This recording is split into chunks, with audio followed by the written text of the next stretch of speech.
وأن إلى ربك المنتهى وأنه هو أضحك وأبكى وأنه هو أمات وأحيا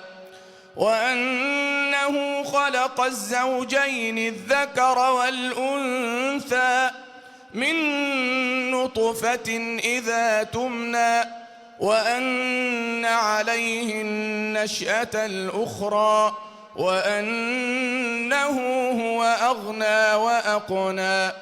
وأنه هو رب الشعرى وأنه أهلك عادا الأولى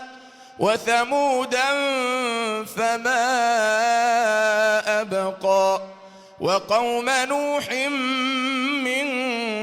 قبل إنهم كانوا هم أظلم وأطغى